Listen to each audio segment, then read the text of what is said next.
de ayer hemos estado viendo algunos conceptos con respecto al reino de Dios, algunas definiciones, pero ahora vamos a ver algunos detalles también muy importantes con respecto a esto. Hasta el día de ayer hemos visto que Jesús es el rey y el portador del reino de Dios en la tierra, ¿no?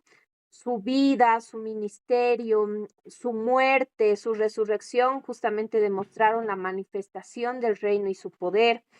Entonces podemos decir que el reino de Dios es un gobierno, lo vamos a analizar un poquito más adelante, el gobierno soberano de Dios, ¿no? Ahora también podemos decir cómo todas estas cosas influyen en el liderazgo pastoral. Nosotros estamos estudiando justamente esta carrera de liderazgo pastoral, ¿no? Entonces, ¿cómo puede influir estas definiciones o todo lo que estamos viendo, el liderazgo pastoral con respecto a la expansión del reino? Sabemos muy bien que, bueno, esto ya lo hemos analizado también. Sabemos muy bien que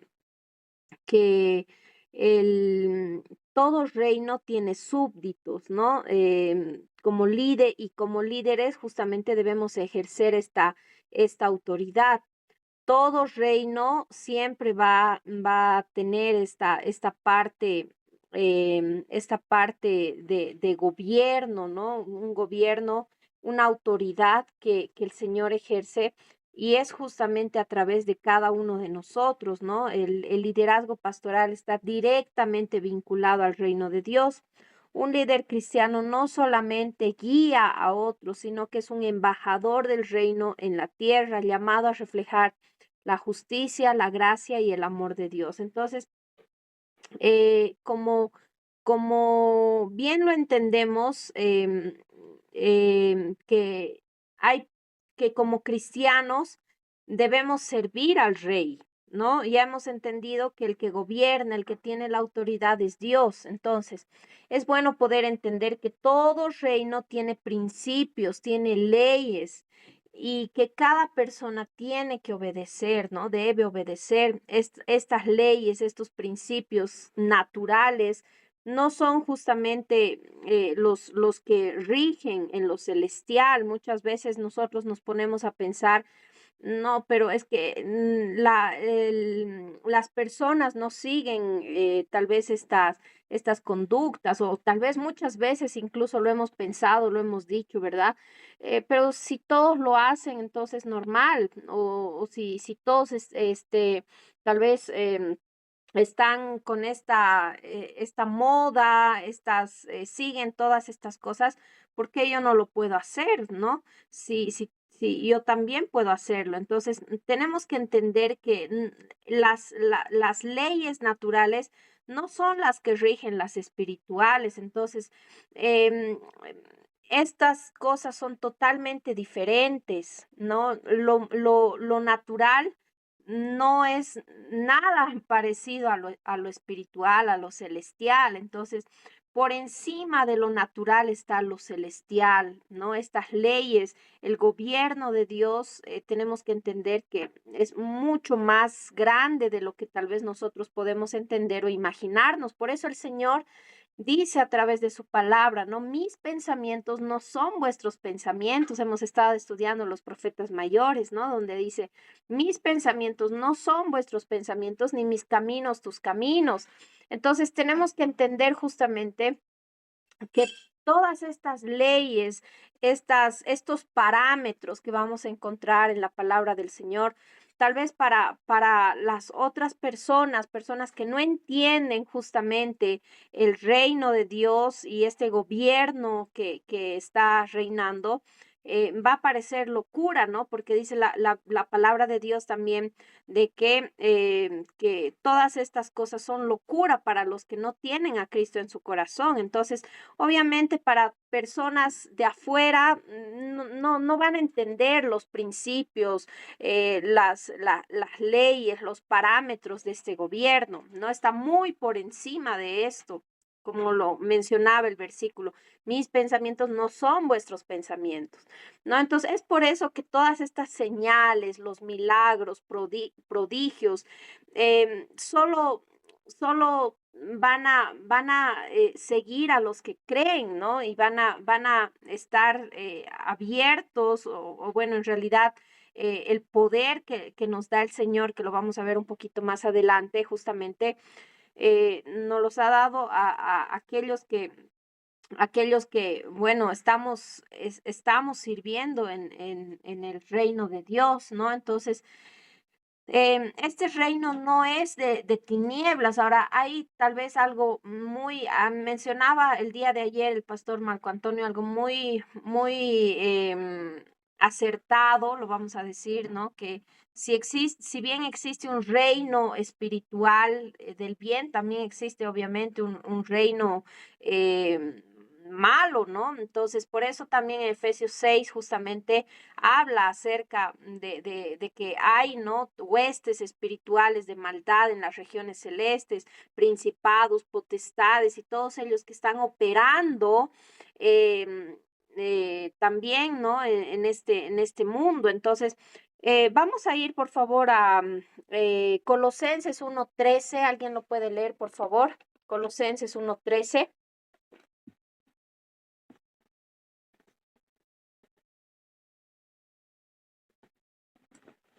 Amén, licenciada. Adelante, por favor. Dice la palabra de Dios, Colosenses 1:13. Dice, porque ya habéis oído acerca de mi conducta en otro tiempo en el judaísmo, que perseguía sobremanera a la iglesia de Dios y la asolaba. Eso dice. No se ha equivocado. ¿Eso en qué versión será? En mi versión se los voy a leer. Colosenses 1:13 dice, en el cual nos ha librado de la potestad de las tinieblas y trasladado al reino de su amado Hijo, ¿no? Entonces, realmente podemos entender que ser parte del reino de Dios justamente es poder caminar, sentirnos y mirar como gente del reino, ¿no? Él nos ha trasladado de este reino de las tinieblas, como bien les decía hace un momento. Si bien existe un reino, el reino de Dios, también existe un reino que, bueno, el reino de las tinieblas, como lo dicen Colosenses, ¿no? Entonces, entendiendo esto, amados hermanos, ¿cuál es el concepto real del reino? Vamos a avanzar un poquito. Ay, perdón, todo el día he estado en la computadora, ya no dan mis hojas. Bueno, hay una cita de John Maxwell que afirma, ¿no? Que el líder eficaz es aquel que puede adaptarse al cambio sin comprometer sus valores, ¿no? Este cambio, esta transformación que sucede en nuestra vida justamente la efectúa el Señor, obviamente, en nuestras vidas, en nuestros corazones, ¿no? Pero todo este cambio, a ver, por ejemplo, en la historia siempre va a haber cambios en nuestra vida, por ejemplo, ¿no? Van a haber constantemente diferentes cambios en nuestro contexto, en el trabajo, vamos a estar expuestos a todos estos cambios, pero tenemos que mantener firmes nuestros valores, lo que nosotros hemos creído, lo que nosotros profesamos justamente en cualquiera que sea nuestra circunstancia. Nosotros tenemos que mantenernos firmes, ¿no? En todo esto y obedecer a nuestro rey, ¿no? En este caso, nuestro Señor, nuestro Dios, ¿no? Jesús mismo creció en sabiduría y estatura, mostrándonos el modelo de un liderazgo en constante desarrollo. Nosotros no podemos, amados hermanos, quedarnos. Tal vez ustedes muchas veces lo han enseñado, ¿no? Esto con respecto al crecimiento espiritual. Pero como líderes, nosotros tenemos que entender que este crecimiento tiene que ser constante, ¿no? tiene que ser constante, no es estático, no es estático. El reino es activo, no es estático. Está creciendo y justamente esto involucra responsabilidades que son cada vez más fuertes. El Señor cada vez nos va a ir tal vez llevando a cosas mucho más grandes. Entonces, esto nos entrena para poder em, seguir sirviendo en la obra del Señor, ¿no? Entonces, eh, si el siervo tiene una actitud tal vez poco deseable para crecer, para desarrollarse, porque, bueno, tristemente, ¿no? Hay, he visto en muchas iglesias, por ejemplo, cristianos que tienen muchísimos años, ¿no? En la obra, en el ministerio, pero bueno, no han madurado, no han crecido, siguen 30, 40 años en la iglesia y siguen tal vez con ese corazón que no ha sido transformado realmente, que no ha sido cambiado, que siguen con características de niños, como lo decía el apóstol Pablo, ¿no? Ustedes ya deberían estar comiendo viandas, pero siguen tomando leche y eso es una señal de que, bueno, los discípulos, los cristianos, no están creciendo. Como nosotros, como líderes, primero, tenemos que estar en constante crecimiento, no podemos quedarnos estáticos, tenemos que crecer, tenemos que madurar, tenemos que desarrollar. Por eso siempre se les va a desafiar a que ustedes puedan llevar, ¿no? Un análisis mucho más profundo, mucho más, vamos a decir así, sumergido, ¿no? En la palabra del Señor, el poder escudriñar la palabra, alimentarse de la palabra y no solamente quedarse con ese conocimiento, porque tal vez el nivel más alto que podemos llegar es poner en práctica todo lo que vamos aprendiendo, ¿no? Entonces, es importante que nosotros podamos entender que no podemos nosotros em, quedarnos ahí, ¿no? Tenemos que entender que para poder enseñar a otros, también tenemos que aprender y obviamente servir, ¿no? Entonces, el poder hacer discípulos es trabajar para el reino. El poder ganar almas para Cristo es trabajar para el reino, porque lo primero que se hace es llamar a la gente, ¿no? Y después, mientras formamos los discípulos, justamente debemos mostrarles el reino. Esto es demostrar justamente el poder que acompaña a los que están en este reino, porque el reino es poder. Primera de Corintios 4:20 lo menciona, lo podemos leer tal vez, por favor.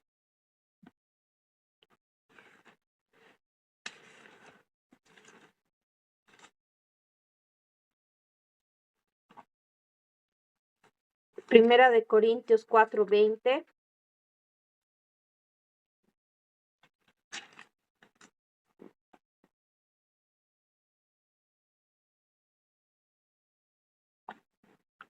¿Alguien lo tiene?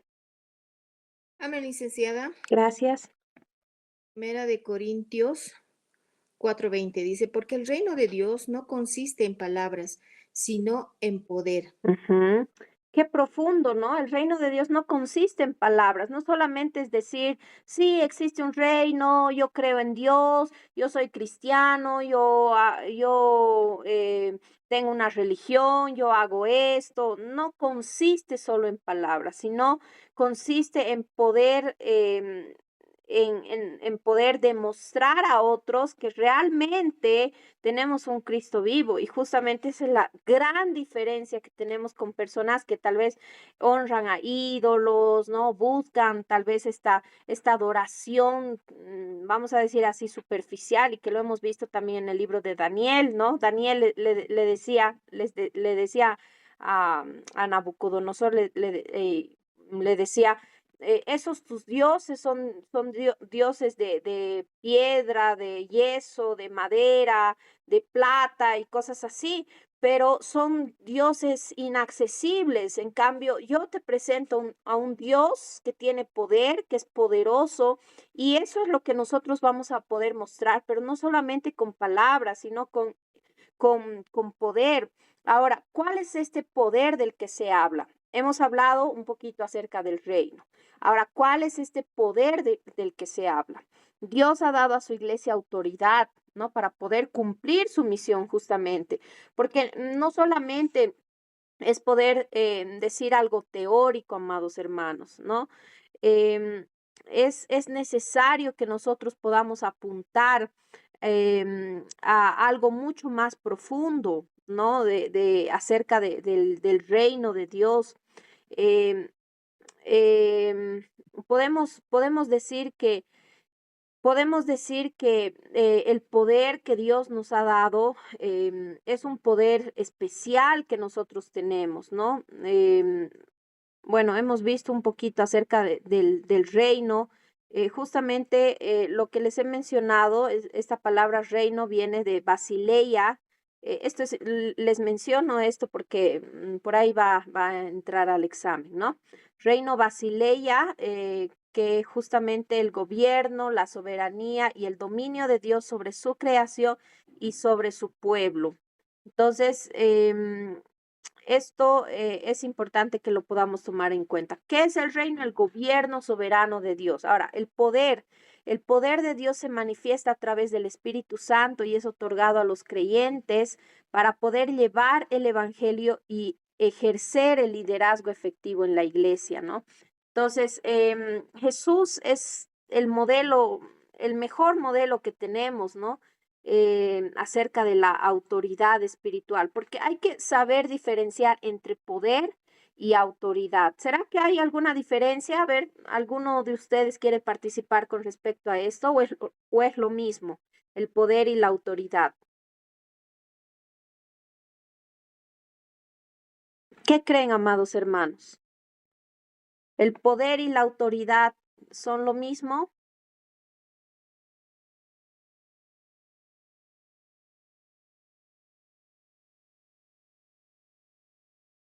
A ver, alguno de ustedes, por favor, que pueda mencionar algo al respecto.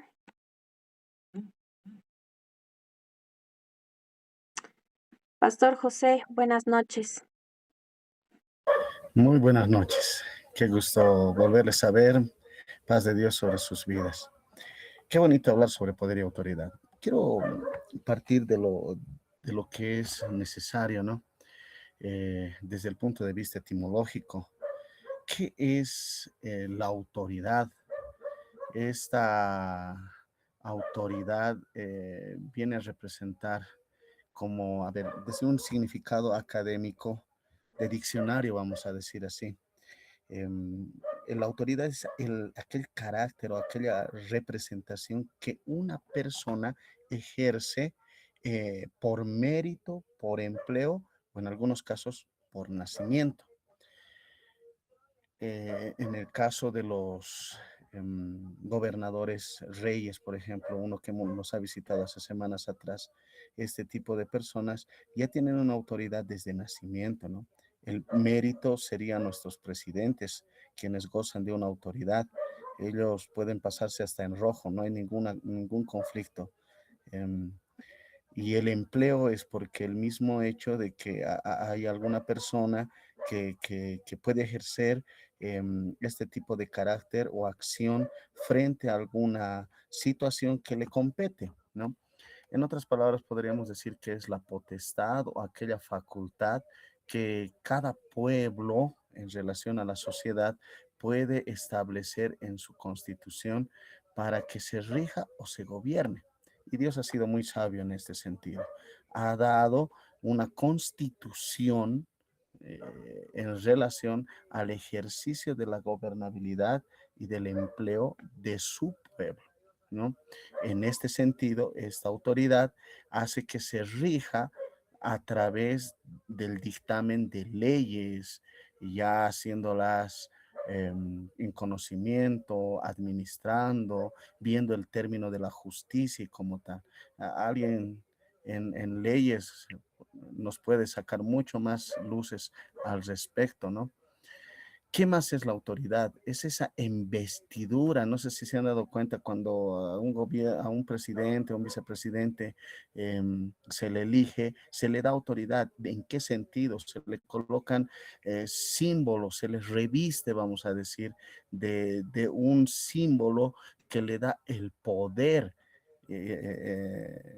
Como es el ejemplo, los bastones de mando, las medallas presidenciales, el mismo hecho de que alguien ya es entregado en su banda y todo lo demás. Y miren, todos estos ejemplos se han dado en la Biblia con los sacerdotes para administrar autoridad. Se les reviste, se les da la indumentaria necesaria, ¿no? Y si podemos hablar de los varios significados de autoridad, esos son los que se me vienen a mi mente. Puedo decir inclusive que desde un punto de vista literario, la autoridad es esa expresión que tiene un texto, que tiene un escrito en el que se cita o se alega el apoyo de lo que se dice, tal cual las acciones, las actividades que uno dice mientras lo está pensando, ¿no? Tal producto de la filosofía, tal el producto de la literatura que se pone en manifiesto, ¿no? El mismo ejemplo que tenemos en la parte teológica, que sería la palabra de Dios, da autoridad total a las personas, ¿no? Eso desde el punto de vista literario. Un autor tiene autoridad sobre su texto, tiene ese poder de decir o desdecir lo que ha escrito o de reinterpretar aquello que se está manifestando. Eso por un término de la autoridad, ¿no? Y el poder, como ayer lo decíamos o hablábamos, tiene también su significación, ¿no?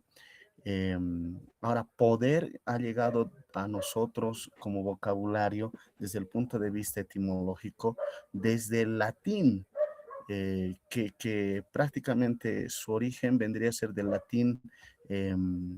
latín culto, que viene a referir el pose o el potis como tal, ¿no?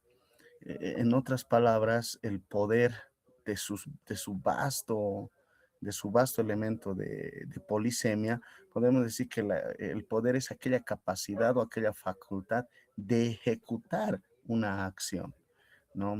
Por otro lado, el poder va a ser aquel elemento que se ejerce sobre un grupo humano o la posición en que uno se permite estar en la sociedad. En el caso de los alcaldes, en el caso de los directores, secretarios municipales o un presidente de la Junta de Vecinos. Bene Klassen-Miller, ya saliendo de este punto de vista académico del diccionario, Bene Klassen-Miller, él estipula que el poder es esa acción que se ejerce sobre las personas en un sentido y en otros sentidos. ¿En qué? En un sentido y en otros sentidos. Dice Bene Klassen-Miller que el poder es prácticamente cuando uno decide ejercerlo o decide hacerse ejercer. Entonces él da una tipificación de varios tipos de poder. Por citar algunos ejemplos o por citar algunos de sus subtítulos, ¿no? El poder en, el poder sobre, el poder con, el poder de, el poder desde, que van a ser conceptos y definiciones que en la actualidad se van a emplear desde el punto de vista del liderazgo como tal. En algún momento pedí a alguna licenciada que nos pueda dar esa tipificación acerca del poder y si estos mismos se ejercen dentro de la iglesia o son meramente políticos o son simplemente un hecho de incidencia política como tal, ¿no? Y hasta el mismo término político, en la polis, que viene a ser una ciudad griega, la polis desde su elemento griego viene a generar pues el poder de las masas. Podemos seguir hablando un poco más, pero creo yo que se han dado algunas luces al respecto. Gracias, licenciado. Muchísimas gracias, querido pastor, muy claro. Realmente sus aportes son muy buenos. Y bueno, podemos dar algunos ejemplos bíblicos para poder ya entender a cabalidad todo esto, ¿no? Vamos a buscar, por favor, Lucas 4:32 y Mateo 28:18, por favor. ¿Alguien lo puede leer? Lucas 4:32 y Mateo 28:18. Y otra persona, por favor, que busque Hechos 1:8. Amén, licenciada. Adelante, por favor. Lucas 32, por favor. 32 dice así. Y se admiraban de sus doctrinas porque su palabra era con autoridad. Muy Palabra de bien, Dios. muchas gracias. Y Mateo 28:18, ¿alguien lo tiene? Amén. Dice así de la siguiente manera. Y Jesús se acercó y les habló diciendo, toda autoridad me es dada en el cielo y en la tierra. Muy bien, muchas gracias. Y Hechos 1:8. Esa sería, bueno, los dos primeros versículos que hemos leído acerca de la autoridad, ¿no? La autoridad espiritual. Y ahora vamos a ver acerca del poder. Hechos 1:8. Amén. Amén. Hechos 1:8 dice, pero recibiréis poder cuando haya venido sobre vosotros el Espíritu Santo, y me seréis testigos en Jerusalén, en toda Judea, en Samaria y hasta el último de la tierra. Muchas gracias. Ahora, ¿cuál es la diferencia entre el poder y la autoridad? El poder es la capacidad para hacer algo. Ya el pastor José lo mencionaba, ¿no? A cabalidad, pero podemos resumirlo. El poder es la capacidad para poder hacer algo y la autoridad es el derecho legal para poder ejercer ese poder, ¿no? Entonces, el poder es la capacidad de hacer algo y la autoridad es el derecho legal para ejercer ese poder. Ahora, la distinción no es menor, amados hermanos. De hecho, define profundamente la manera en que entendemos el liderazgo, la espiritualidad y la acción de Dios, porque si no distinguimos entre poder y autoridad, entonces vamos a terminar evaluando la vida tal vez espiritual únicamente en función a lo visible, tal vez lo que podemos nosotros apreciar o lo impactante. Pero aquí surge una pregunta que tal vez no necesita ser respondida inmediatamente, sino tal vez ustedes lo puedan considerar, puedan pensar, puedan analizar, reflexionar, ¿no? Pero sí necesita ser respondida de una manera seria. Justamente planteamos esta pregunta de que si es posible que exista verdadera autoridad espiritual sin manifestaciones visibles de poder.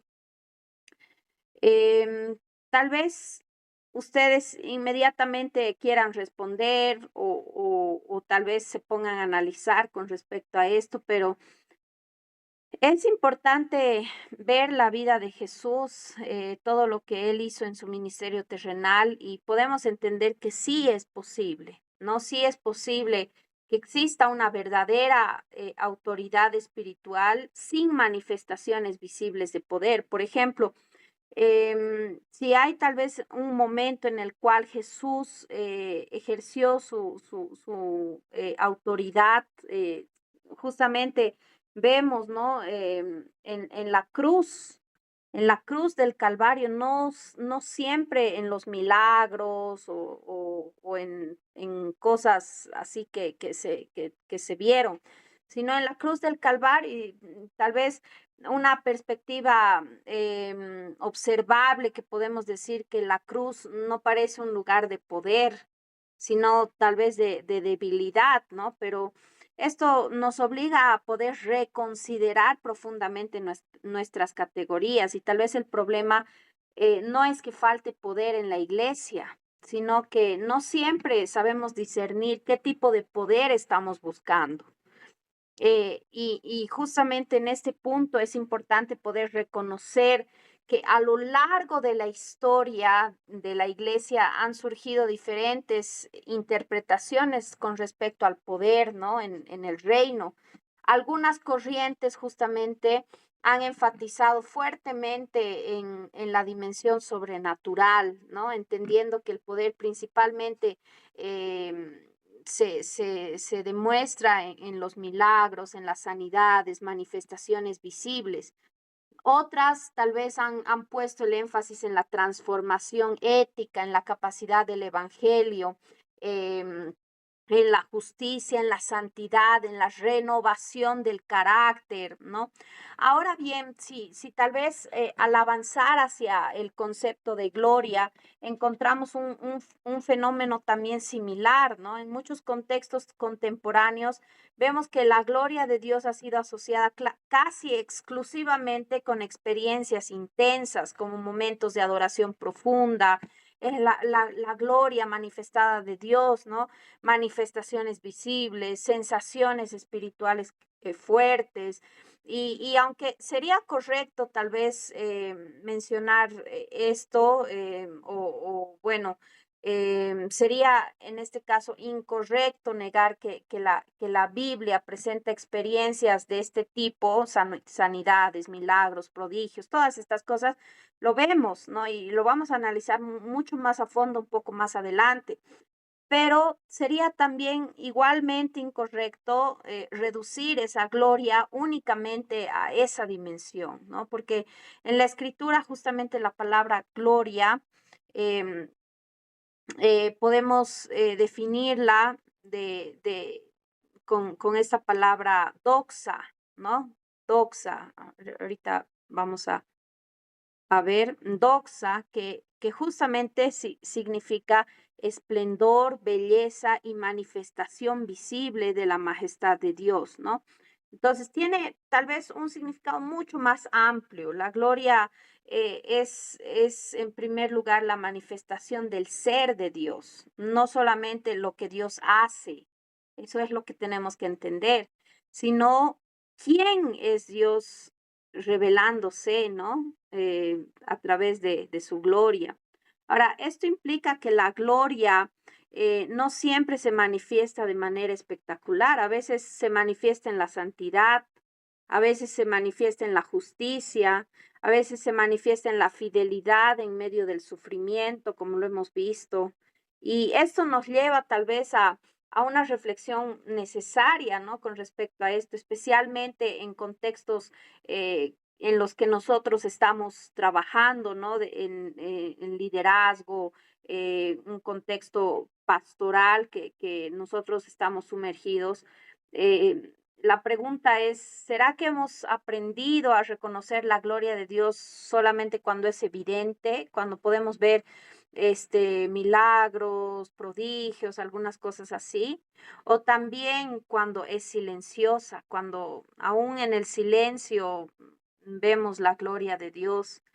Y bueno, una teología que solo reconoce la gloria en lo extraordinario, tal vez va a correr el riesgo, ¿no? De volverse dependiente de esa experiencia. Y en momentos que tal vez el Señor calle bueno, no podamos ver algo sobrenatural, vamos a pensar que la gloria de Dios no está o se ha ido, ¿no?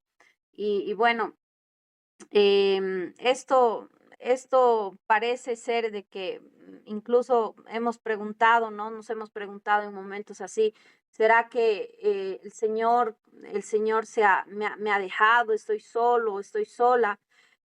Pero si volvemos al marco del reino, podemos afirmar que tanto el poder como la gloria deben ser entendidos no solamente de manera aislada, sino en relación con el gobierno de Dios, ¿no? Entonces son conceptos que están muy estrechos, ¿no? El reino, el poder y la gloria de Dios. El poder del reino no es simplemente capacidad, es la capacidad alineada con la voluntad de Dios. La gloria del reino no es simplemente manifestación, es manifestación coherente con el carácter de Dios, ¿no? Entonces, la gloria de Dios representa justamente este esplendor, esta belleza, esta presencia manifiesta justamente en los que pertenecemos al reino, ¿no?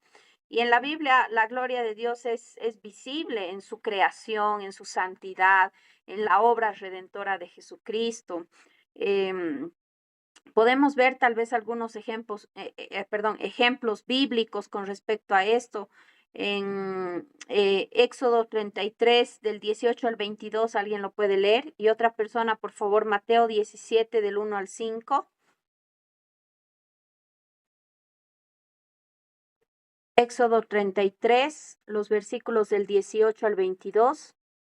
Y Mateo 17, del 1 al 5.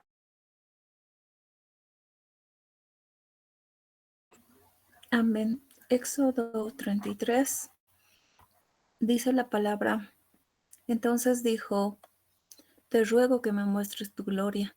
Y le respondió, yo haré pasar todo bien delante de tu rostro, y proclamaré el nombre de Jehová delante de ti, y tendré misericordia del que tendré misericordia, y seré clemente para con el que seré clemente. Dijo más, no podrás ver mi rostro, porque no me verá hombre y vivirá. Y dijo aún Jehová, he aquí un lugar junto a mí, y tú estarás sobre la peña. Y cuando pase mi gloria, yo te pondré en una hendidura de la peña, y te cubriré con mi mano hasta que haya pasado. Amén. Muy bien. Ay, muy bien, muchas gracias. Entonces ahí vemos, ¿no? Un ejemplo, Moisés y la gloria de Dios. Ahora vemos otro ejemplo en el Nuevo Testamento, Mateo 17, del 1 al 5. ¿Alguien lo tiene, por favor?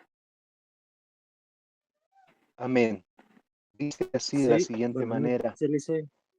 6 días después, Jesús tomó a Pedro, a Jacob, a Juan su hermano, y los llevó aparte a un monte alto, y se transfiguró delante de ellos, resplandeció su rostro como el sol, y sus vestidos se hicieron blancos como la luz. Y he aquí les aparecieron Moisés y Elías, hablando con él. Entonces Pedro dijo a Jesús, Señor, bueno es para nosotros que estemos aquí. Si quieres, hagamos aquí 3 enredaderas, una para ti y otra para Moisés y otro para Elías. Mientras él aún hablaba, una nube de luz los cubrió. He aquí una voz desde la nube que decía, este es mi Hijo amado, en quien tengo complacencia. A él oíd. Muy bien, muchas gracias. Entonces ahí vemos, ¿no? Ejemplos de cómo se manifestó la gloria de Dios. Ahora, ¿cómo reflejamos la gloria de Dios en nuestra vida diaria? Esa es una pregunta que tenemos que hacernos todos los días, ¿no? Realmente a veces pensamos que solamente haciendo milagros, haciendo cosas sobrenaturales, pero todos los días, amados hermanos, tenemos que reflejar la gloria de Dios en nuestra vida diaria, ¿no? Pertenecemos a este reino que el Señor ha establecido. ¿Y cómo manifestamos esa gloria? Ya hemos dicho que estas tres palabras están muy relacionadas, el reino, el poder y la gloria. Entonces, si nosotros pertenecemos, decimos que pertenecemos al reino, tiene que manifestarse, ¿no? En nosotros también el poder que el Señor nos ha dado para que ahora tenemos, ¿no? El poder y la autoridad y también la gloria de Dios a través de nosotros, ¿no? Y es aquí donde todo converge tal vez en una pregunta muy profunda y que es también formativa para cada uno de nosotros, ¿no?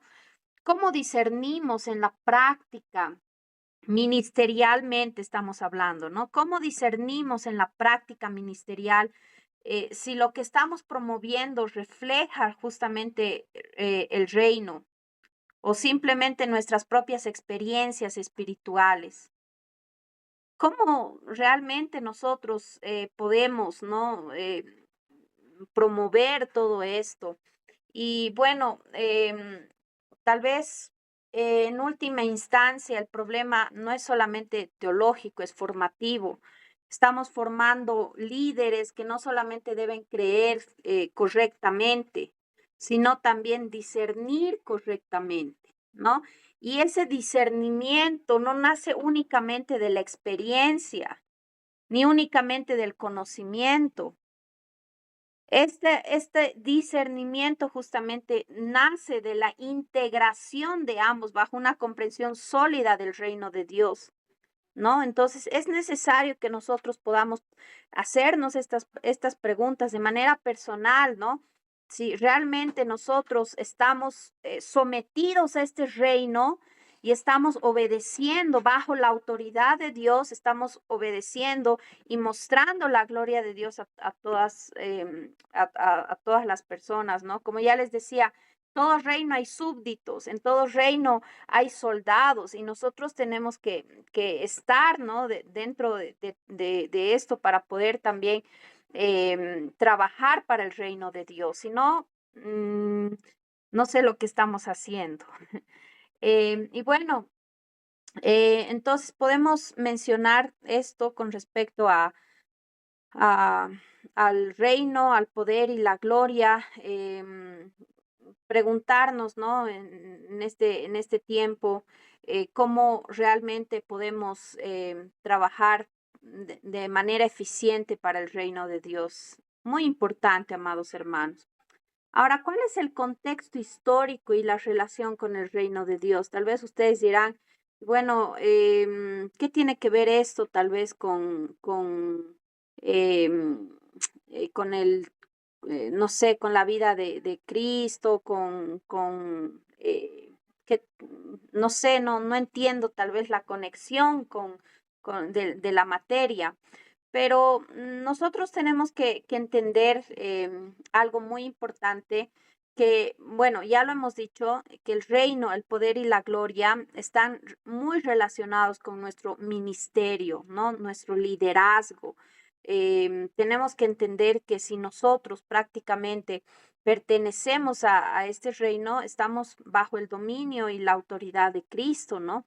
Ahora, en ese tiempo, en el tiempo que estaba, bueno, que estaba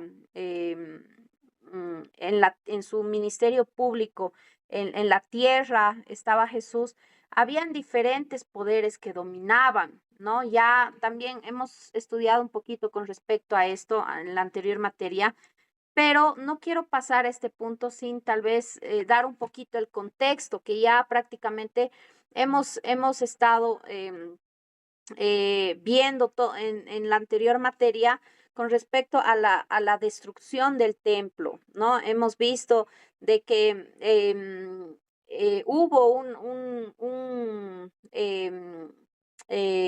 bueno, un cautiverio, una destrucción de Jerusalén, del templo, ¿no? En el año 587 antes de Cristo. Y bueno, justamente en esa, en esa, en ese cautiverio, en esa fecha, en el 587 antes de Cristo, justamente fueron llevados, ¿no? Fue la última deportación que los judíos fueron llevados a Babilonia. Entonces, mientras estos judíos estaban cautivos, los persas, los medos, los persas conquistaron justamente a los babilonios, ¿no? Recuerden ustedes. Y bueno, los persas después les permitieron a los judíos, nos hemos quedado tal vez ahí, ¿no? Con los persas, pero ya después los persas les permiten a los judíos poder regresar a Jerusalén y regresó un número reducido de ellos, ¿no? Regresaron a Jerusalén, reconstruyeron el templo después de los 70 años que tuvieron de cautiverio y volvieron a Jerusalén, reconstruyeron el templo, pero muchos judíos no regresaron a Jerusalén, ¿no? Algunos se quedaron en Babilonia y bueno, el resto se esparció por todas las naciones y a esta dispersión justamente, recuerden bien o anótense, a esta dispersión se le llama diáspora, ¿no? diáspora, se la conoce como diáspora. ¿Por qué? Porque justamente significa diseminar o esparcir. Ellos terminaron por todo lado, ¿no? Y después de que los persas fueron derrotados por el joven Alejandro el Grande, ¿no? Que era griego, em, ellos conquistaron varios territorios, incluyendo Siria, a los judíos también, a Egipto, ¿no? Conquistaron. Entonces, el imperio político de Alejandro no solamente sobrevivió mucho tiempo después, sino,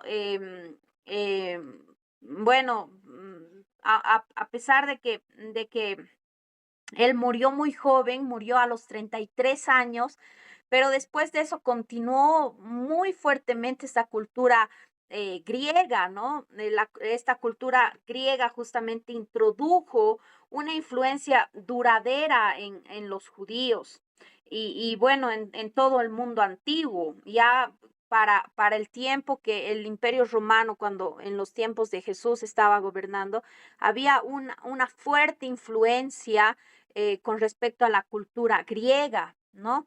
Y después de la muerte, como les decía, de la muerte de Alejandro el Grande, que justamente murió a los 33 años, alrededor del año 323 antes de Cristo, justamente los judíos quedaron bajo el control de una serie de potencias extranjeras. Hemos hablado también un poquito de Antíoco IV, ¿no? En el año 175 al 164 antes de Cristo. Este fue un gobernante seleucida, del imperio seleucida que trató de forzar a los judíos a que, bueno, acepten la cultura griega y les prohibió, ¿no? La adoración en cuanto a lo que ellos consideraban santo, ¿no? La adoración en el pueblo, perdón, en el templo. Y justamente él profanó el templo, ¿no? Profanó el templo. Entonces, en el año 567 antes de Cristo, los judíos ya se rebelaron contra estos decretos malignos, ¿no? Porque, bueno, este Antíoco hizo o provocó algo que era algo muy fuerte para ellos y justamente la postura historicista, ¿no? Apoya con respecto a esto y bueno, lo mencionan a él como un anticristo, ¿no? Como una persona que justamente el cuerno pequeño de Daniel, porque bueno, hizo estragos con el pueblo de Israel, ¿no? Con los judíos, con el templo, profanó, perdón, el templo. Entonces, después de que ya los judíos se rebelen contra todas estas cosas malignas, vamos a decirlo así, que estaba haciendo Antíoco IV, ya su guerra de independencia continuó, ¿no? Hasta el año 142 antes de Cristo. Y bueno, este tiempo ya se conoce como el periodo de los macabeos, ¿no? Hay justamente el libro de los macabeos cuenta y relata todo esto. em, eh, Judas Macabeo, que era un martillador, un valiente líder militar, era judío, ¿no? Em, Justamente él estaba defendiendo, ¿no? A los judíos y la adoración en el templo. Y bueno, este periodo de independencia judía duró desde el año 142 antes de Cristo hasta el año 63 antes de Cristo. Este es un pequeño preámbulo para que podamos entender y podamos llegar a los tiempos de Jesús, ¿no? Y bueno, cuando Jerusalén ya cayó bajo el ejército romano, que era justamente el poder que estaba gobernando en el tiempo de Jesús con el general Pompeyo, durante este tiempo los gobernantes asmoneos continuaron su lucha contra la dominación extranjera. Entonces también ellos pelearon, ¿no? Entre ellos mismos, los gobernantes asmoneos, que justamente descendían de Simón Macabeo, que era uno de los hermanos de Judas Macabeo. Justamente Judas murió el año 161 antes de Cristo, y mientras tanto el poderío romano, que era una de las potencias principales en ese tiempo, ya alrededor del año 200 antes de Cristo, ya empezó a gobernar y tomar mucho más partido, ¿no? En este tiempo y hacia adelante también. Entonces ya se fortaleció el Imperio Romano, se fortaleció en gran manera. Entonces, el último gobernante asmoneo fue asesinado justamente en el año 37 antes de Cristo por Herodes el Grande, porque él había sido nombrado gobernador romano, nombrado por Roma como gobernador de los judíos. Entonces, él ya estaba prácticamente gobernando a los judíos. Entonces, Herodes estaba en el poder cuando nació Jesús, eso lo sabemos, ¿no? Y bueno, entonces, este es un poquito de la historia de ese periodo intertestamentario que duró alrededor de 400 años, ¿no? Que en la historia podemos nosotros ver que hubo, ¿no? Toda esta influencia griega que prácticamente estaba en el tiempo de Jesús, era determinante, lo vamos a ver un poco más adelante, pero que ya estaba gobernando este poder del Imperio Romano, ¿no?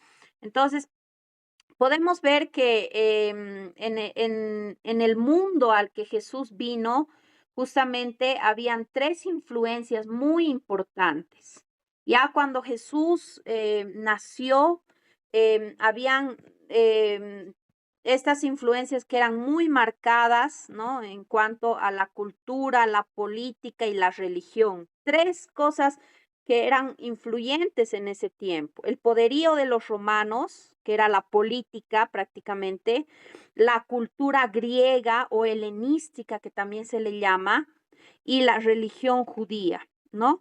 Estos tres poderes en ese tiempo eran los que dominaban en los tiempos cuando Jesús estaba en la tierra, ¿no? Entonces, vamos a ver un poquito acerca del Imperio Romano, que era, el Imperio Romano era el gobierno basado en la fuerza y la expansión territorial. Ellos ya para ese tiempo prácticamente habían conquistado mucho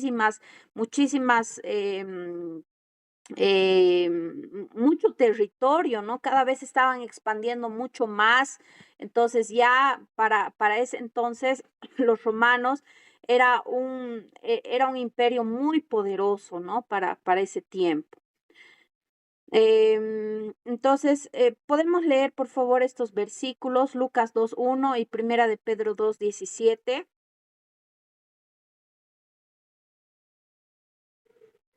Lucas 2:1, si alguien lo puede buscar, por favor. Hasta ahí vamos bien, amados hermanos, mucha información. ¿Quieren hacer alguna pregunta, algún aporte? También lo También pueden hacer. Sí, adelante. Lucas 2:1 dice así: aconteció en aquellos días que se promulgó un edicto de parte de Augusto César, que todo el mundo fuese empatronado. Muy bien, muchas gracias. Entonces, en Lucas 2:1 se menciona justamente que el emperador Augusto, ¿no? Ordenó un censo, un empadronamiento, como lo leyó nuestro hermano, ¿no? Y bueno, en ese tiempo a los emperadores romanos se les llamaba también César. Y en algunas partes de la Biblia también se les menciona como rey, en primera de Pedro, justamente 2:17. ¿Alguien lo puede leer? Buenas noches, Buenas licenciada, noches.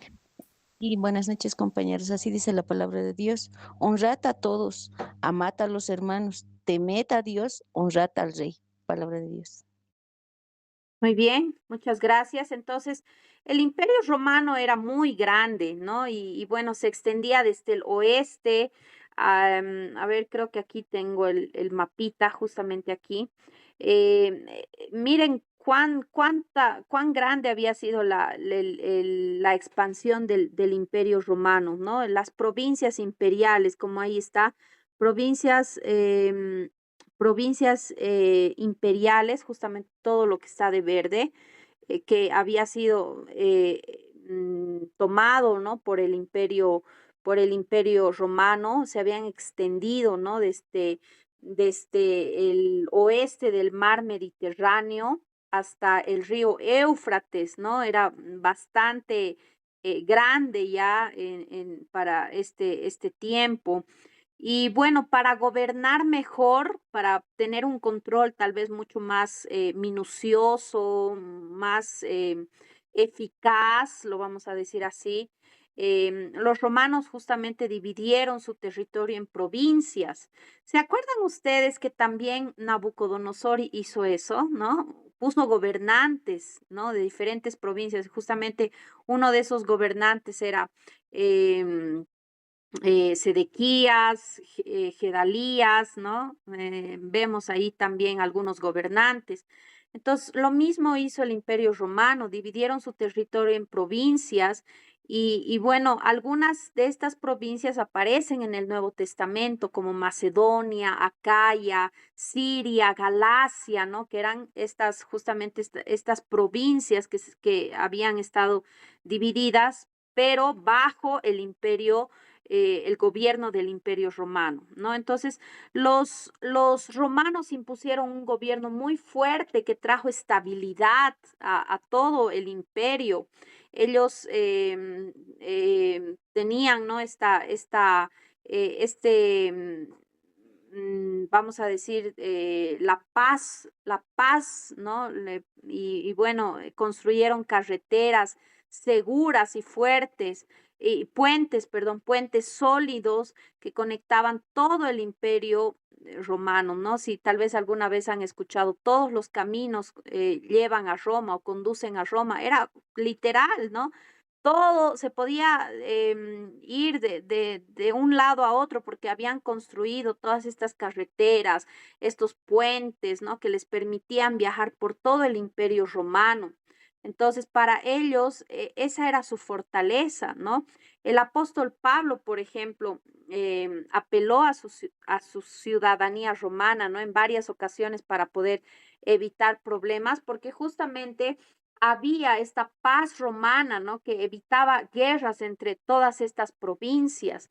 Entonces, para que no hayan todos estos enfrentamientos, eh, había un solo gobierno, ¿no? Y bueno, habían gobernadores, sí, pero estaban liderados bajo un solo gobierno. Entonces, esto evitó que hayan guerras. Y bueno, los ciudadanos romanos también tenían privilegios especiales, como lo vemos en el caso del apóstol Pablo, ¿no? Tenían protección legal, tenían libre tránsito, ellos podían circular por esos caminos que habían sido fortalecidos, que habían sido esas carreteras que habían sido construidas, ¿no?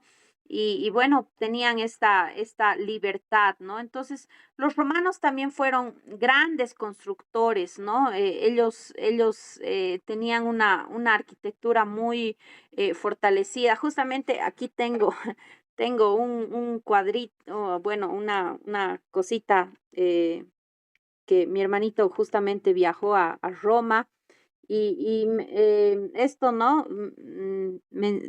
Ellos tenían todas estas cosas. Tengo otro también, les voy a mostrar después con respecto a lo que vamos a ver ahorita,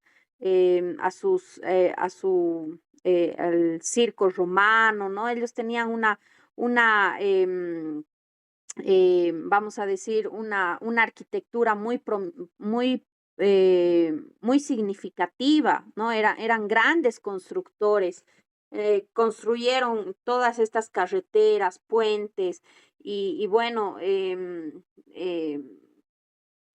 podemos ver que ellos tenían mucha facilidad en esto, ¿no? Entonces, también limpiaron las yeguas de los piratas y bueno, esto también facilitó los viajes y la comunicación como nunca antes. Tenían esta posibilidad de poder circular o viajar, ¿no? De un extremo al otro, no había restricciones, no se les pedía visa, ellos podían circular, ¿no?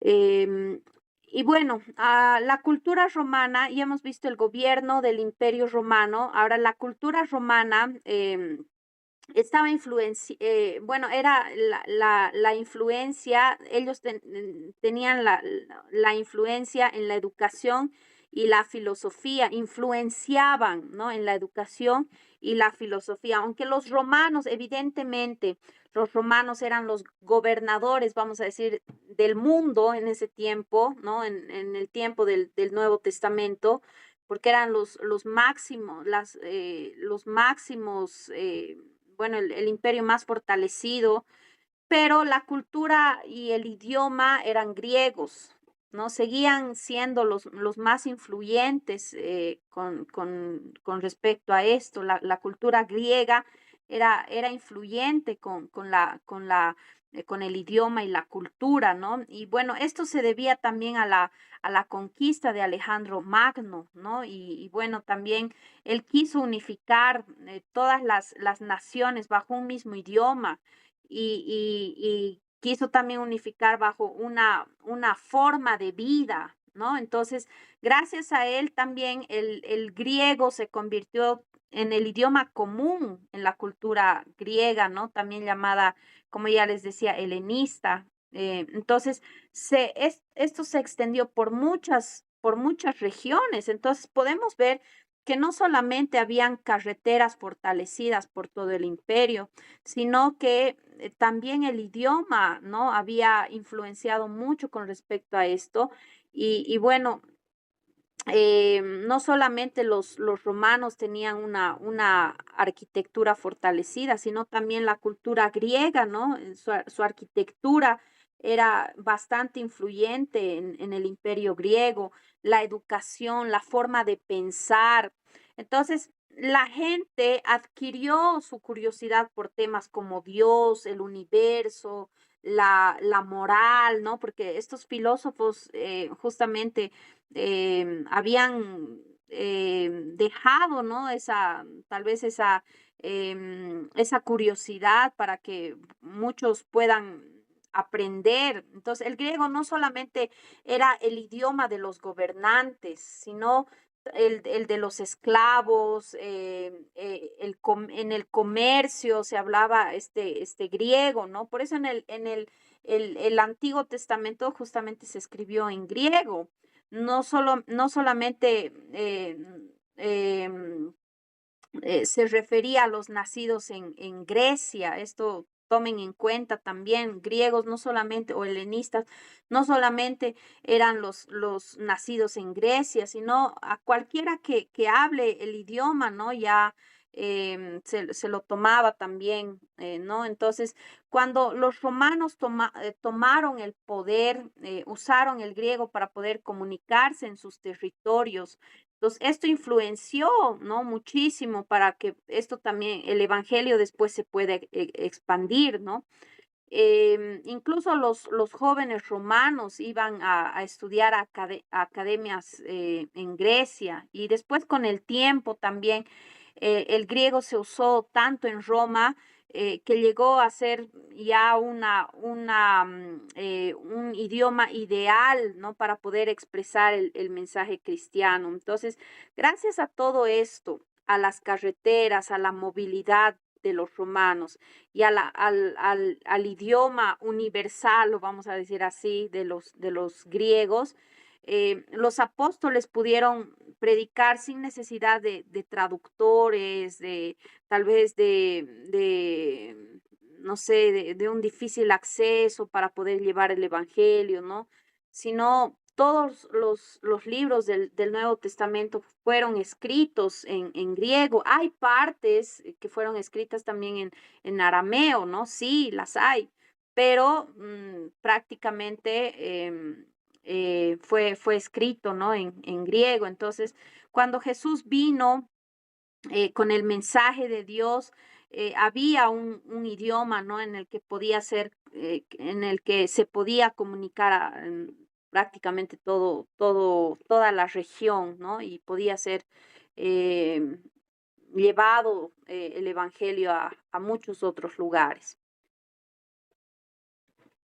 Y también, obviamente, como ya les decía, además del imperio, de la política, de la cultura, también existía esta influencia religiosa, ¿no? Porque ya, como bien sabemos, em, ya Dios usó, ¿no? Todas estas cosas para que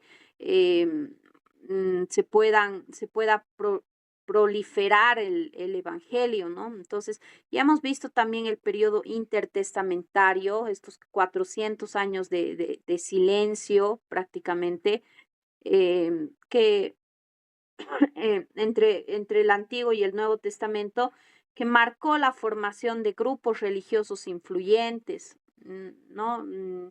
Em, y Dios usó el poder de los romanos, la cultura griega para poder preparar el mundo y poder recibir a Cristo, pero también usó al pueblo judío y su religión para poder levantar, ¿no? Y preparar todo este camino. Todo estaba preparado. Nada fue ay, ¿por qué habrá sucedido esto? O una coincidencia. Todo estaba preparado. Los romanos prepararon los caminos, los griegos prepararon el idioma, la comunicación, y también, ¿no? Los judíos justamente influenciaron en la religión, ¿no?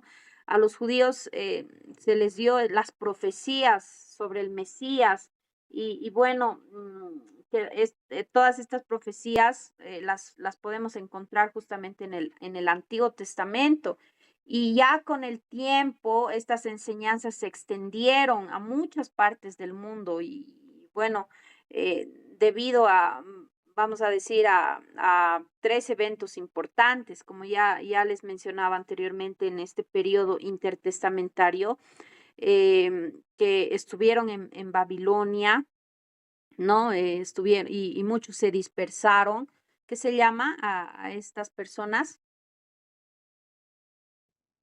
O Diáspora. la diáspora, no a estas personas, sino esta proliferación o esta dispersión se llama justamente, gracias pastor, diáspora, pero las personas que se convirtieron al cristianismo, al judaísmo, ¿no? Se llaman prosélitos. Ya estos dos conceptos los tenemos que tener claros. Personas que se habían convertido, que no eran judías, pero se habían convertido a la religión judía, al judaísmo, se llaman prosélitos. Y los esparcidos por todas las regiones se llaman, bueno, a esta dispersión se llama diáspora.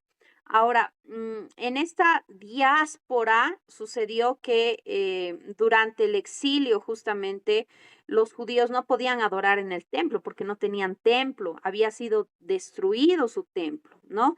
No podían tampoco hacer sacrificios, pero sí seguían reuniéndose en sinagogas para leer las escrituras, para poder aprender sobre Dios, ¿no? Y profundizar en su conocimiento y no olvidarse de Dios. Se reunían en estas sinagogas y allí estudiaban también las profecías del Mesías y bueno, tenían esta esperanza, ¿no? Guardada en que iba a venir el Mesías. Entonces, la sinagoga ayudó para que muchos que no eran judíos puedan convertirse, ¿no? Y puedan también adoptar esta religión. Y bueno, mientras estaban en Babilonia, justamente los judíos dieron testimonio del poder de Dios. Ahora, es impactante ver esto, ¿no? Porque hemos visto desde el otro lado, desde cuando estaban en Babilonia, habían sufrido, habían tal vez, sí, sufrido el juicio de Dios, ¿no? Pero algo muy importante que debemos mencionar es que recuerden, Dios no los había puesto para perdición, para que sean destruidos, sino para restauración. Y justamente sucedió eso, ¿no? Que los judíos dieron testimonio del poder de Dios, aún estando en Babilonia, estando exiliados, dieron el testimonio del poder de Dios. Lo vemos a un Daniel desde el gobierno, ¿no? Dentro con los reyes, dando testimonio de Dios. Pero la gente allá afuera, los exiliados, los del pueblo, también daban testimonio de Dios y se reunían en las sinagogas. Entonces, muchos babilonios reconocieron al Dios de Israel. Qué importante es poder conocer esto, ¿no? Y saber de que aunque ellos estaban en otro lugar, miren ustedes que cuando estaban en Jerusalén, las naciones vecinas habían influenciado muchísimo en ellos y no querían acercarse al Dios verdadero, no querían reconocer a Dios, al Dios verdadero. Pero cuando fueron llevados al exilio en Babilonia, ellos influenciaron en los babilonios y muchos babilonios se convirtieron y reconocieron al Dios de Israel, ¿no? Entonces, cuando los judíos se dispersaron por el mundo, justamente la diáspora, llevaron su fe con ellos, no se quedaron ahí encerrados y bueno, se olvidaron de las enseñanzas, ¿no? Sino que llevaron su fe con ellos y esto hizo que muchas personas también adoptaran, ¿no? Esta religión judía. Y a estos conversos justamente se les llama prosélitos, ¿no? Que seguían la ley, eran temerosos de Dios, aceptaban las enseñanzas, pero no cumplían todas las reglas, ¿no? En sí, todas las reglas, pero sí se habían convertido y habían aceptado, habían adoptado también esta religión, ¿no? Y la Septuaginta, eh, que es durante este tiempo, el Antiguo Testamento fue traducido al griego, ¿no? En Alejandría, Egipto, fue traducido el Antiguo Testamento, ¿no? Ya prácticamente del hebreo fue traducido al griego, que era vamos a decir, el idioma universal. Entonces, esta traducción se llamó Septuaginta, ¿no? Y permitió que las enseñanzas judías puedan llegar a más personas, que puedan entender, que puedan leer las profecías, ¿no? Entonces fue utilizada primeramente por los judíos, pero también por los convertidos, los primeros cristianos para poder compartir el mensaje. Entonces, así Dios fue preparó todo este camino para que el mensaje de Cristo fuera conocido en todo el mundo, ¿no? Qué impresionante, cómo es el plan de Dios, cómo son todo lo que el Señor hace para que se pueda dar, ¿no? Y bueno, es sorprendente cómo Dios obra. Podemos ver esto a lo largo de la historia, ¿no? Muy bien, hasta ahí, amados hermanos, ¿tienen alguna pregunta, algún aporte? ¿Vamos bien? ¿Continuamos? No se duerman, por favor.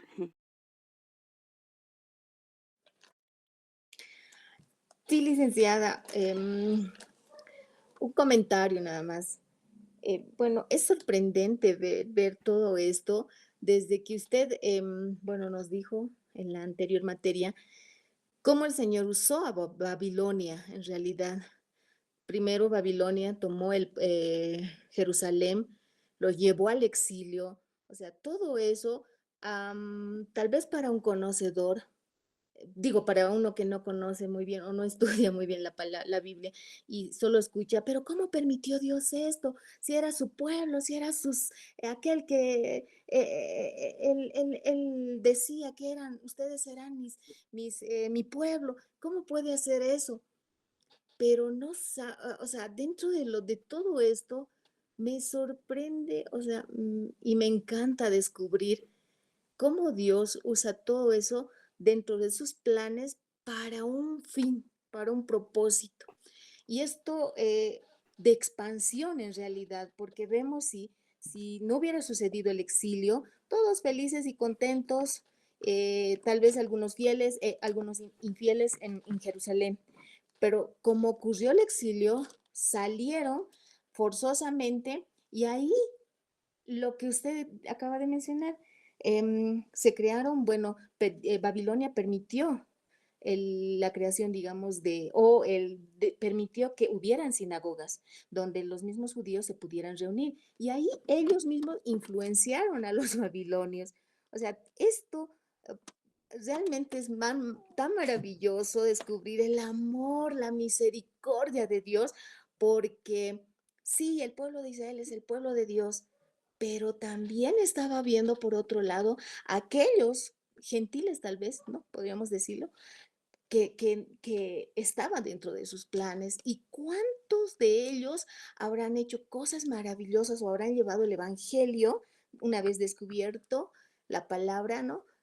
Que todavía no se cuenta aquí en la Biblia. No se cuenta, o sea, porque hay muchas historias seguramente que no conocemos y no se cuenta en la Biblia, ¿no? Entonces, ¿cuántos de ellos habrán llevado el Evangelio a Egipto, a otros lados, por ahí? Realmente es tan sorprendente y me maravillo, licenciado. Solamente eso, gracias. Muchas gracias por su aporte, su comentario y realmente, ¿no? Dios es maravilloso. Todo eso fue preparado justamente para el establecimiento y la expansión del reino, ¿no? Y vamos a ver un poquito más adelante cómo realmente Dios habla mucho acerca de esto, ¿no? Y podemos ver también a lo largo del Nuevo Testamento. Es por eso que vamos a estudiar prácticamente todo el Nuevo Testamento y vamos a estar viendo cómo, ¿no? Se expandió el Evangelio hasta nuestro tiempo. Es impresionante, amados hermanos, cómo todo estaba preparado, ¿no? Nada de lo que sucedió fue como les decía, por casualidad o porque, uy, pasó y bueno, a ver qué podemos hacer, ¿no? Sino todo esto estaba preparado desde mucho antes, ¿no? No fue de que, bueno, sucedió solo porque tenía que suceder el juicio y un castigo sin aprendizaje. Realmente Dios en su misericordia permitió que pueda pasar todo esto y bueno, vemos, ¿no? Una diáspora en el Antiguo Testamento con el exilio a Babilonia y después lo vamos a ver también en el Nuevo Testamento, ¿no? Para que se pueda llevar el Evangelio a todo el mundo. Entonces, Dios es maravilloso. Muy bien, muchísimas gracias. Hermano Juan Carlos. Buenas noches, licenciada, y a todos mis compañeros y compañeras. Sí, licenciada, en el caso de el exilio babilónico, los mismos judíos fueron los que testificaron a los lugares donde fueron esparcidos, ¿no? Porque dice el Señor que, bueno, se había hablado mal, estos son el pueblo de Dios, pero Dios los había, era para rescatarlos, para ayudarles a que pudieran ser obedientes a su palabra. En el Nuevo Testamento Jesús dijo, y me seréis testigos en Jerusalén, en Judea, en Samaria y hasta lo último de la tierra. Ahora, licenciada, ¿para quiénes era ese llamado de Jesús? ¿Para quiénes? Porque me corrige si estoy equivocado, pero los que eran la iglesia del Nuevo Testamento eran judíos, ¿no? Eran judíos, los apóstoles, todos ellos. Y Jesús dio la orden, me seréis testigos en Jerusalén, Judea, Samaria, hasta el último de la tierra. Entonces, en Hechos capítulo 8 se cumple la última parte ya, porque en Hechos 8 habla de que la iglesia aquel día sufrió una tal persecución que todos fueron esparcidos, salvo los apóstoles, dice, y fueron por todas partes anunciando el evangelio. En este caso ya empiezan a ver, a formar parte de la iglesia, no solamente judíos, sino también gentiles. Hechos 9 dice que Pablo fue llamado para ser apóstol de los gentiles, y tenemos varios ejemplos. Entonces, ¿cómo lo ve, licenciada? Israel ya no estaba presente para predicar el evangelio, las buenas nuevas, sino la iglesia ya mixta, diría yo, tal vez estoy equivocado en el término, pero de judíos y también de quienes no eran, ¿no? Judíos. Gracias, licenciada.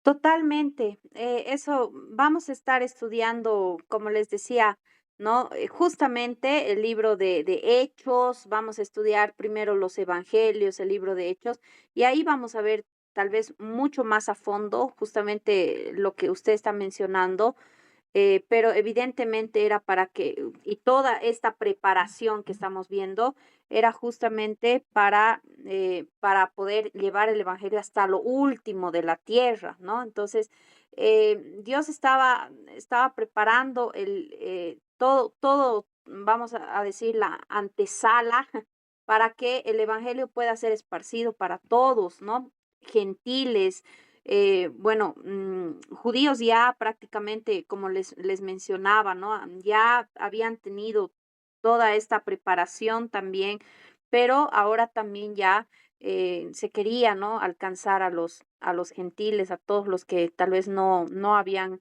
em, no habían escuchado la palabra de Dios. Lo vamos a ver un poco más adelante también esto, que es muy interesante ver, ¿no?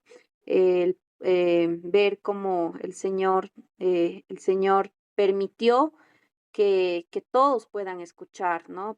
Todos puedan ser alcanzados con el Evangelio. Ahora, ¿será que Israel dejó de estar presente para poder predicar? No, justamente ocurre esto porque ellos, ¿no? Ellos llevaron el evangelio a- mm, a otras personas. Entonces, em, podemos ver que sí nace una iglesia mixta, ¿no?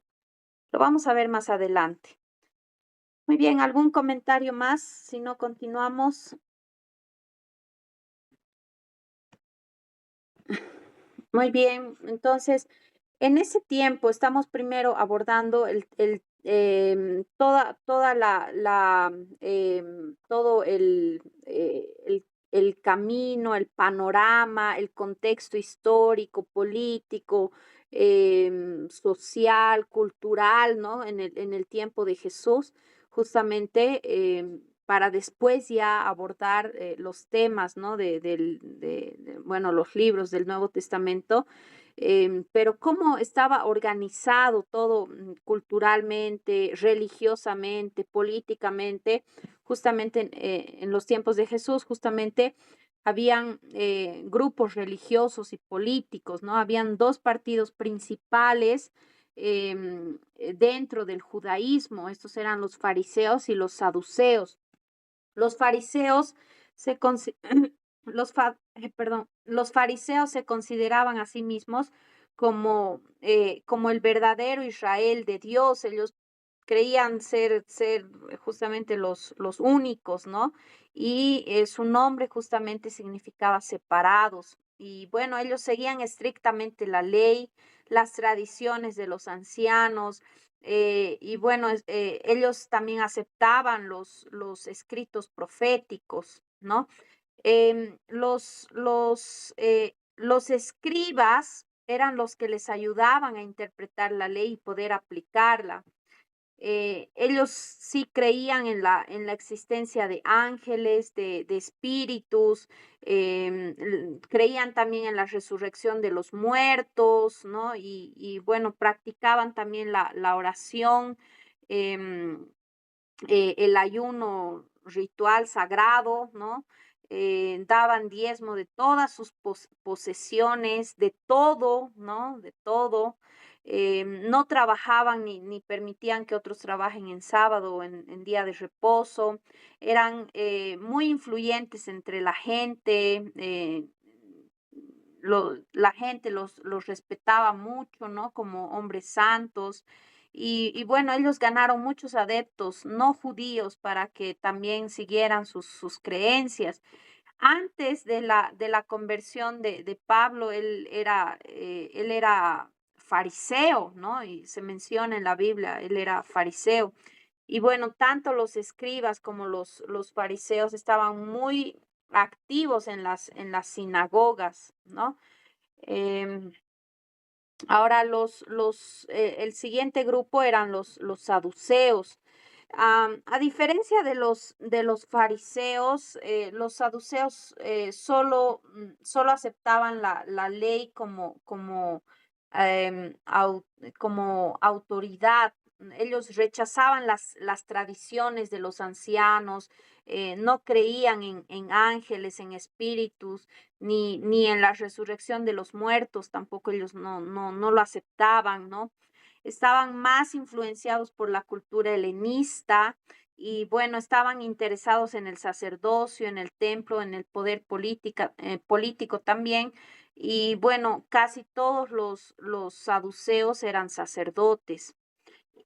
Ambos grupos estuvieron en conflictos intensos prácticamente con la enseñanza de Jesús, ¿no? Y su proclamación del reino de Dios. No estaban de acuerdo con esto, ¿no?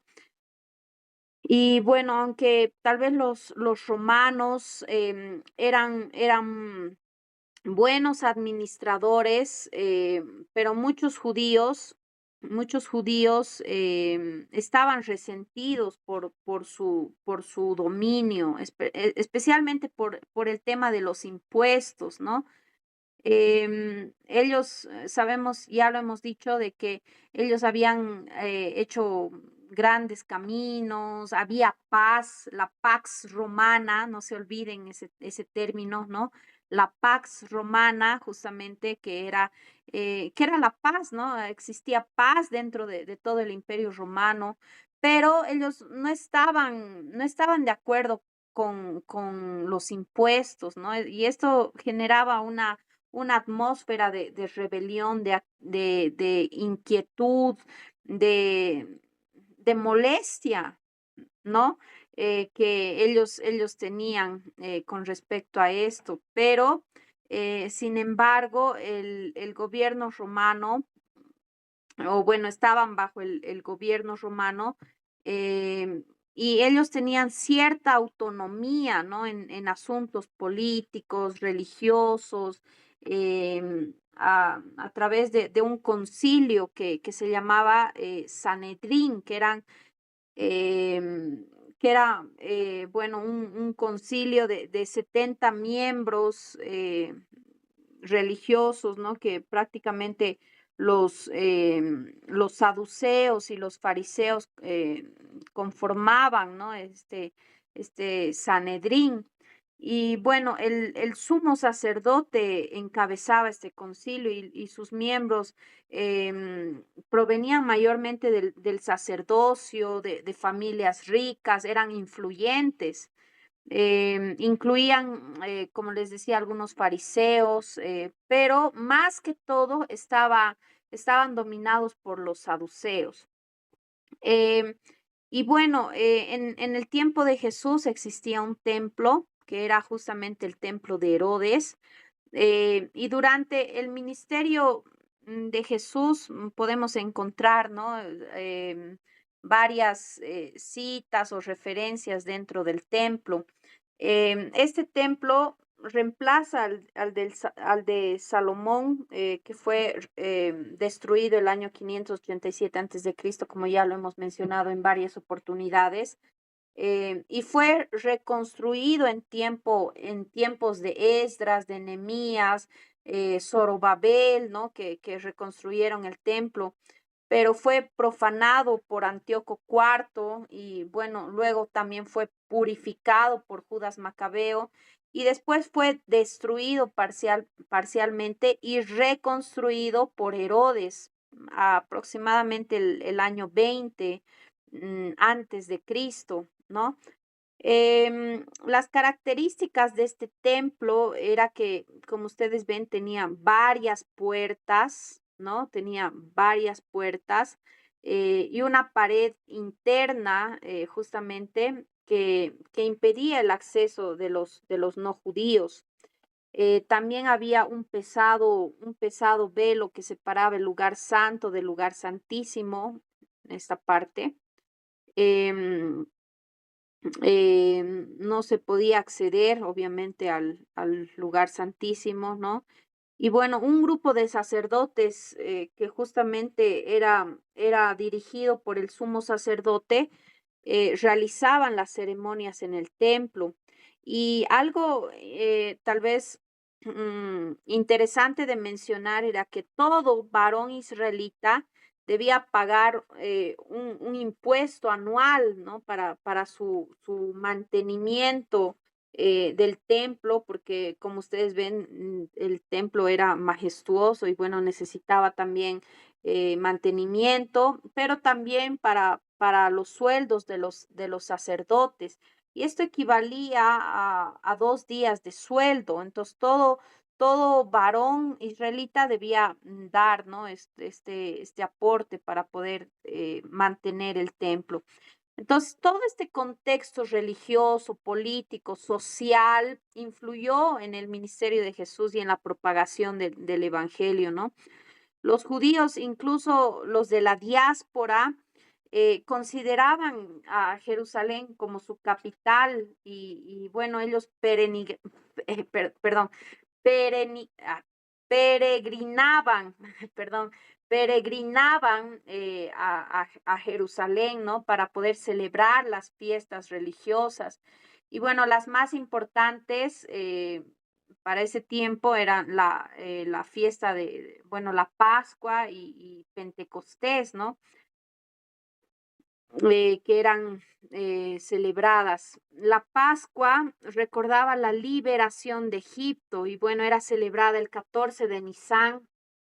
Se recordaba la noche en que Dios protegió a los israelitas en la última plaga mediante la sangre del Cordero Pascual, ¿no? Y bueno, su principio también como nación independiente, porque fueron liberados de la opresión y de la esclavitud egipcia. Entonces, ellos celebraban esta fiesta, esta Pascua como un recordatorio, ¿no? Y bueno, esto iniciaba con una cena y después también daba paso a la fiesta de los panes sin levadura. La fiesta de Pentecostés era celebrado 50 días después de la Pascua. Y bueno, era una fiesta agrícola que también conmemoraba la entrega de la ley en el Sinaí. Y bueno, en el Nuevo Testamento también marcó, ¿no? La venida del Espíritu Santo. Otras fiestas también eran importantes, no hay que desmerecer también, ¿no? Como la fiesta de los tabernáculos, el Yom Kippur, la fiesta de las trompetas. Estas fiestas fortalecían justamente la identidad judía, ¿no? Y su relación con Dios. Pero ambas fiestas, la Pascua y el Pentecostés, tienen cumplimiento en Cristo, quien es el Cordero Pascual, ¿no? Y bueno, también quien envió al Espíritu Santo en Pentecostés. Entonces, se había revelado, Dios se había revelado al pueblo judío. eh, y bueno, con el tiempo también gracias a la diáspora, muchos no judíos se convirtieron al judaísmo, ¿no? Pero en tiempos del Nuevo Testamento, el judaísmo se volvió mucho más cercano, mm, bueno, sí, más cercano, pero también estaba dominado por un espíritu racial, ¿no? Podemos decir de que los judíos prácticamente no querían que los gentiles puedan acceder a esta salvación, ¿no? Ellos se creían los únicos merecedores de la salvación. Entonces, era algo racial, algo territorial, ¿no? Y bueno, esto también se notaba, ¿no? En la actitud de sus líderes, de sus sacerdotes, ¿no? Em, Tal vez los judíos estaban ocupados en sus propios asuntos, pero otras religiones se expandían, las del Oriente, Egipto, Asia Menor, estos cultos griegos, ¿no? Sus dioses, ellos también eran muy paganos. Y bueno, ellos se estaban expandiendo. Entonces, las devociones a dioses locales y sobre todo la religión oficial romana, se adoraba justamente a los emperadores como símbolos de poder. Entonces, ese ambiente mostraba que la gente tenía un gran interés por la religión y buscaba respuestas mucho más profundas, ¿no? Si existía un Dios verdadero, un Dios único, cómo limpiaban sus culpas, qué pasaba después de la muerte, y estas filosofías que en ese tiempo eran muy comunes, ¿no? Los grandes filósofos.